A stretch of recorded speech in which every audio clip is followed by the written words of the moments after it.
Inflation did in fact cool this week down to 2.7% from the previous month at 2.9%. What's really kind of interesting about this number is inflation at 2.7% is actually the lowest it has been in over 3 years. 38 months, in fact, dating back to March of 2021. In fact, the last time that inflation was this low, the overnight interest rate was 0.25%. Shelter costs understandably remains kind of the major driver of inflation today, with that rate increasing at 6.4%, and that's up from about 4.9% the previous year. Mortgage interest costs, as we could all expect, they're up a lot. They're up 24.5%. And rent's up 8.2% from this same time last April. Now, as always, we like to kind of explore what that basket looks like with the shelter component removed, like most countries have it. That would actually bring our inflation down today to about 1.2%. Just a hypothetical, of course, because obviously shelter is within the basket, so we have to look at it as such. Either way, down at 2.7% today, that may push the door open just a little bit further when it comes to a potential of a rate cut at the next announcement on June the 5th. Though, let's also be very aware that 2.7% is well above the target of 2% and ultimately not even near a sustained amount of time preferred at that target range. So while the markets did jump as far as their predictions of a rate cut upwards to about 55% chance for June, it's far from a guarantee, and anyone looking for a cut shouldn't maybe hold their breath for too long. Because keep in mind, the target is 2% sustained, and we are far from that.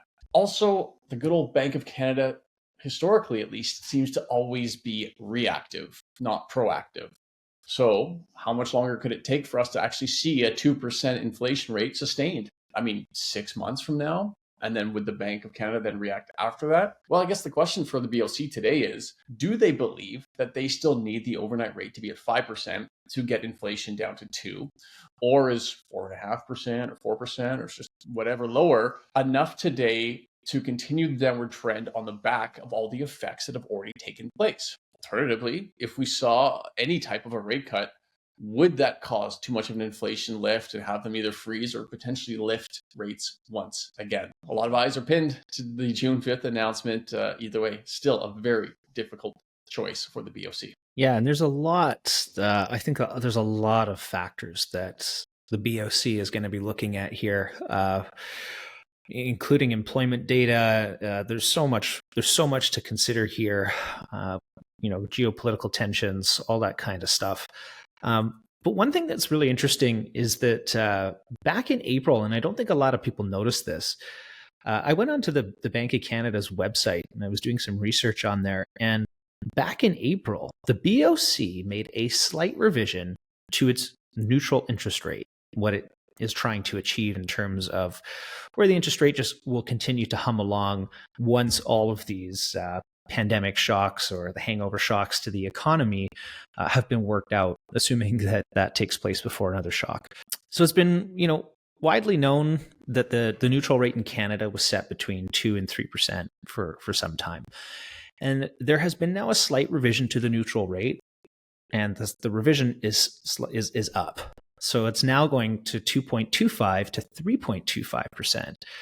Doesn't sound like a huge change, but honestly speaking, when we're talking about inflation rates dropping by 0.2 or 0.3, a 0.25 to percent change upwards is effectively helping policymakers deal with higher levels of interest for some time to come, or perhaps forever to come. So check this out. This is verbatim off of the BOC's website. And I want to bring this to your attention because I think the implications are big. In quotations here, it says, "We assess that the Canadian neutral rate has increased by 25 basis points relative to the levels in 2023.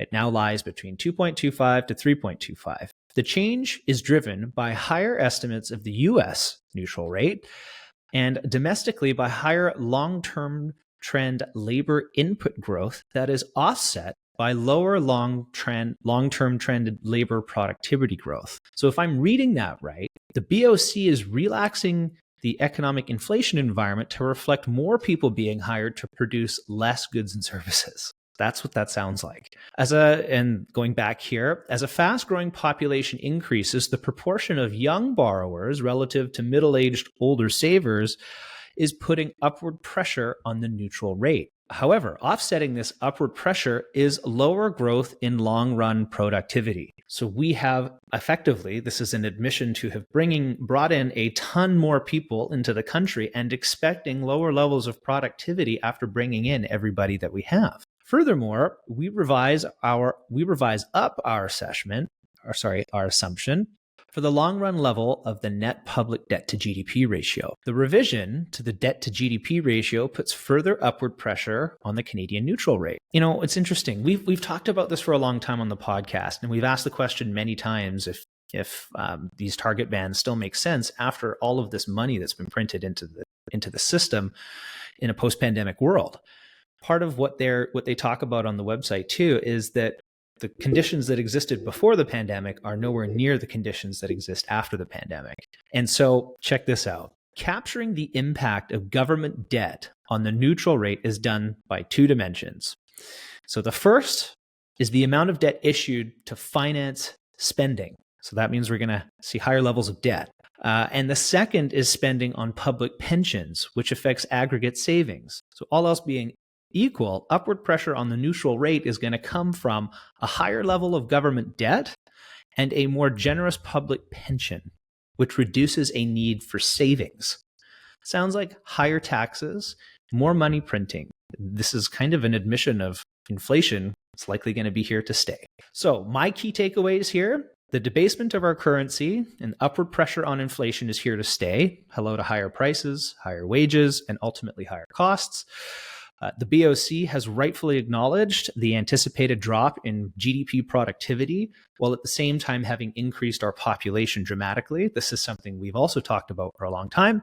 And the comments, to me at least, show how much money was poured into our system during the pandemic and how it's forever changed the landscape that we exist in. I guess my last sort of question here is, did they revise this up because when all of the economic shocks are eventually out of the system and productivity increases, we'll actually see much higher levels of spending because there's a lot more people here and more money in circulation, which will continue to inflate prices over time. And thus we need a higher bandwidth to deal with continuing inflation for future policymakers. Dan? Yeah, it certainly sounds to me like they're recognizing that the fight to keep inflation even stable is going to require higher interest rates. And that's going to be challenging on one side and, of course, help things like pensions on the other. But either way, yeah, I think you're largely right. A lot of money that comes into the system takes a long time to filter through and essentially equate out. So what do they have to do? They have to pressure that downwards with these higher rates. Keep in mind, of course, they could lower that again, but I don't expect things to go back. It's like expecting taxes to go down. It's just a pipe dream at best. Now, a quick shift over to tenants and renters right now, because tenants have kind of had it tough and rough for a few years here, especially with these very high rental rates, often competing in a very low inventory environment and sometimes getting displaced by owners that have to move in or sell. But now there is another layer to the frustrations that many tenants may have to deal with. The Canada Revenue Agency, the CRA, has just informed tenants that they're now on the hook for any unpaid taxes their non-resident landlord may owe. Okay, so our tax authority here is telling tenants who pay rent to a landlord who does not live in the country to now withhold and remit on their behalf. Or the renter may be liable for that amount plus penalties. So ultimately what's going on here is the CRA does not have a way to go after people who don't live in the country for their outstanding taxes. So they don't just say, oh, well, I guess it's gone forever, let's write it off. No, they go after other people that are within the country. And their newest target, of course, here today is renters.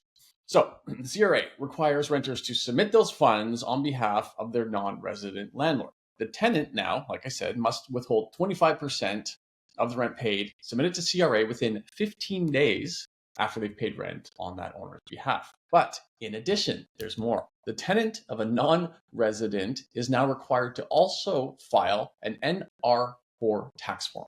If the renter fails to withhold, if they fail to remit, and if they fail to file, they may be held liable at this point. Could you imagine? On top of that, the CRA is threatening these tenants, these renters, that they may charge interest compounded daily on the money that they have not remitted, as well as additional penalties on top of the interest. So here we go again. So renters are now on the hook if a foreign owner of their rented property doesn't file their own taxes within Canada. Now, like most of our recent and maybe all government policies, this one has a number of flaws within it. First off, there is no publicly accessible beneficial ownership registry in Canada, which means it's entirely up to the property's owner to disclose to their tenant if they are or not a foreign resident.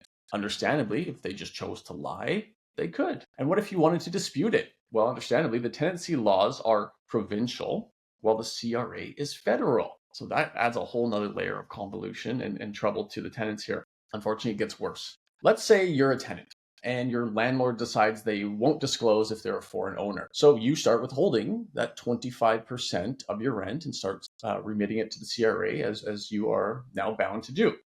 But then your landlord says, well, guess what? You're not paying me the full rent, so I'm going to evict you.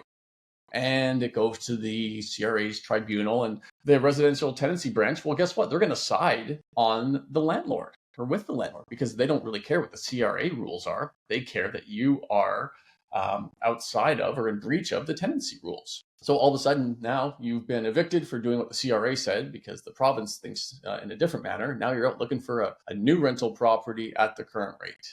It's a mess, and I feel very sorry, in essence, for the people that will get trapped in this. It's obviously not a huge cohort, but it's enough that I think it's going to cause some serious issues for a lot of people, and could be very, very costly for a lot of tenants who are trying to do the right thing, but they're lied to or otherwise.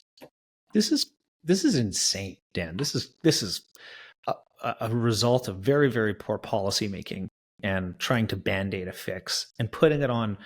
You're putting this kind of onerous reporting onto a tenant who has no interest in the land other than they live there. This is, I almost feel like they're comedy writers for Netflix. Like this is so ridiculous. It's not the responsibility of the renter to ensure that the owner pays their taxes. That's the responsibility of the owner. Like, I guess the CRA doesn't have the same jurisdiction like the IRS does, because they can come after you in whatever country you're in to get taxes owed to the US. But kind of crazy when you think that this is going to be the responsibility of a renter and that a renter is liable. It's like, to me, this absolutely blows my mind. And shows imagine being a 21-year-old kid who's maybe fresh out of school or going to school, and you're all excited to get your place, and then 3 years later you get a bill from the CRA for the 3 years that you didn't remit, penalties on top of that, and then maybe worse. I just and I think that I'm trying to think. I think at 21, like, I was trying to understand just how mortgages and taxes worked, let alone what my responsibilities were in the actual system.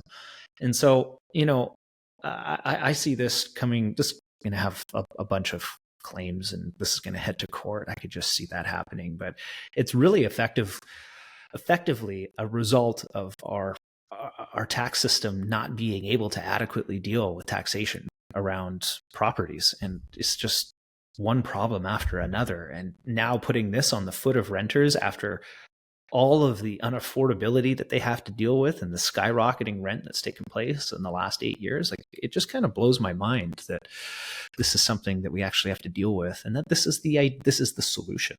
It's kind of crazy. Anyhow, to kind of shift gears a little bit here, I wanted to talk a little bit too, because there's another fascinating article that came out this week that RBC is now making predictions for the interest rates, not only in 2024, but also in 2025. And the article has come out and they've said that they're anticipating seeing interest rates drop dramatically more so than what we've been accustomed to or what we've been talking to here. Their point is that they believe that by 2025, Canada will be near the new neutral rate of 3% when it comes to interest rates, the overnight rate. Now, this isn't what I'm saying, but I want to make this clear that the Bank of Canada, or not the Bank of Canada, one of Canada's largest banks, if not its largest bank, is making a fairly significant rate cut prediction here. So hear me out. I'm going to put a couple of these takeaways into the conversation here. So in Canada, they believe they have sufficient evidence that things are trending in the right direction when it comes to a 25 basis cut in June. Also, they have a 100 basis point worth of cuts just for this year alone, and another 100 basis point worth of cuts for next year. And they believe that by Q3 of next year, they'll be sitting at 3%, which is probably around where the new neutral interest rate will stay.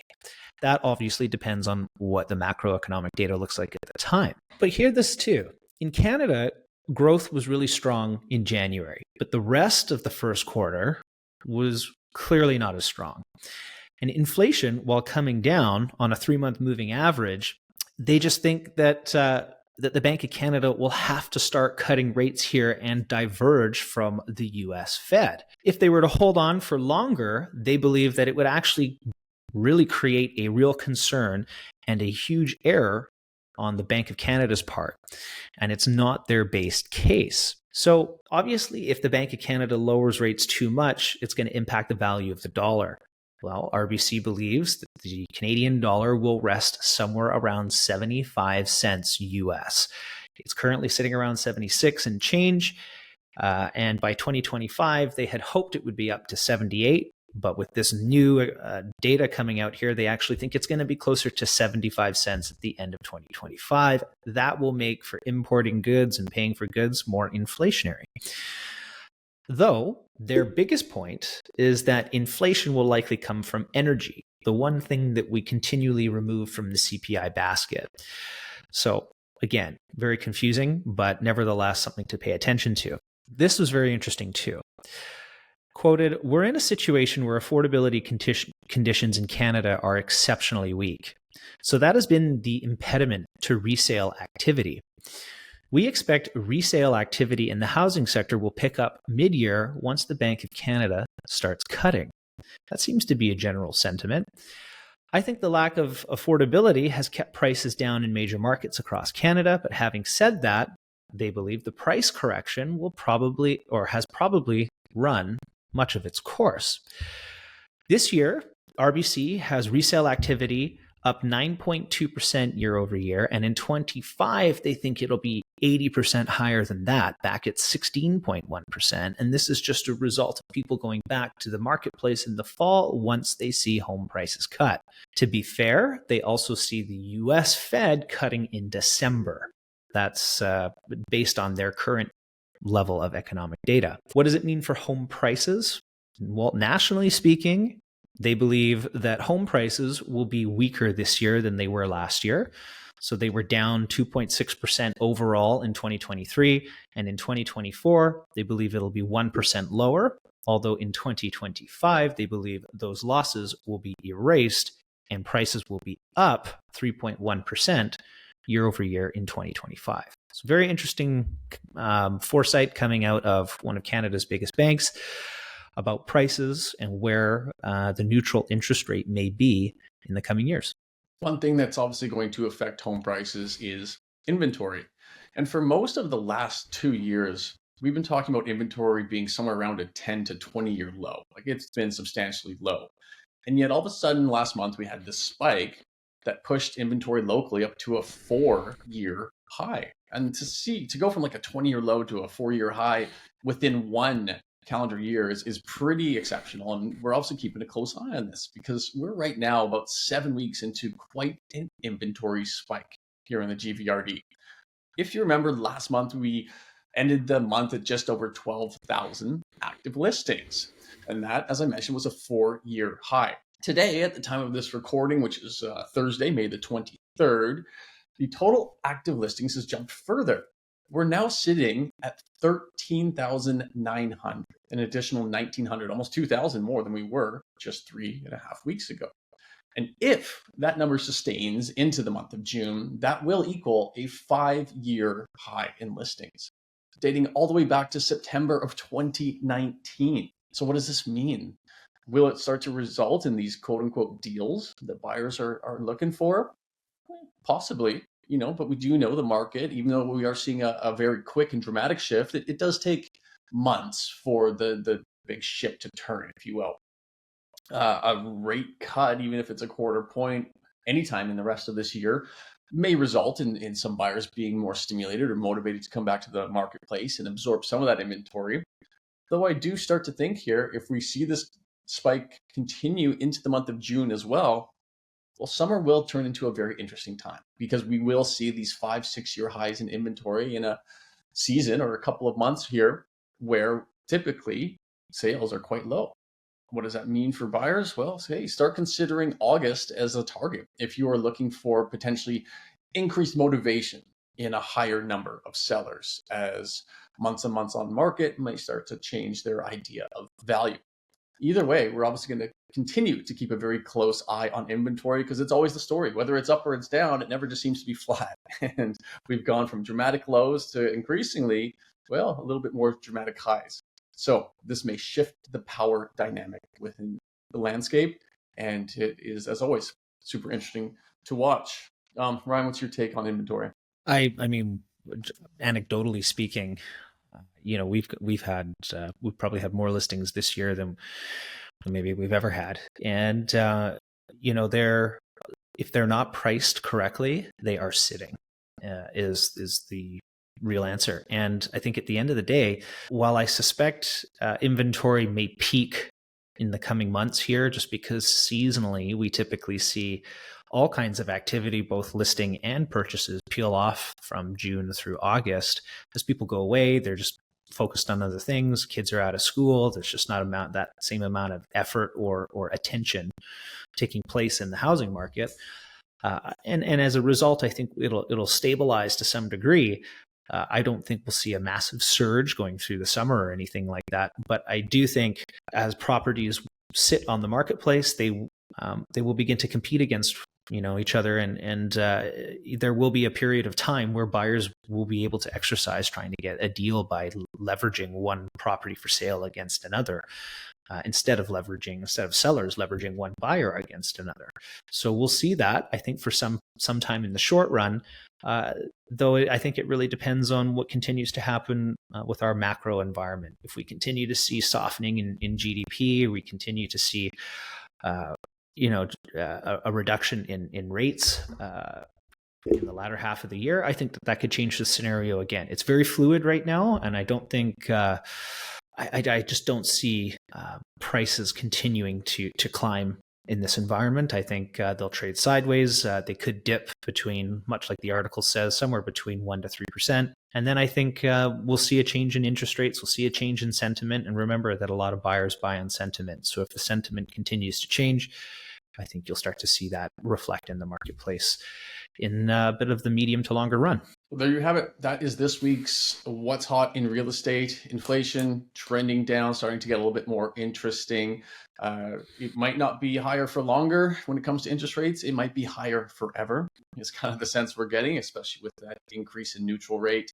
If you are a renter, if you're a tenant, find out if your landowner, if the property owner is a foreign owner, because you have a lot more work on your hands now. And lastly, inventory is getting super interesting. So we will keep an eye on that. Buyers, get ready. Sellers, be smart about it. Have a great week, everyone. And we look forward to seeing you here next week. Bye.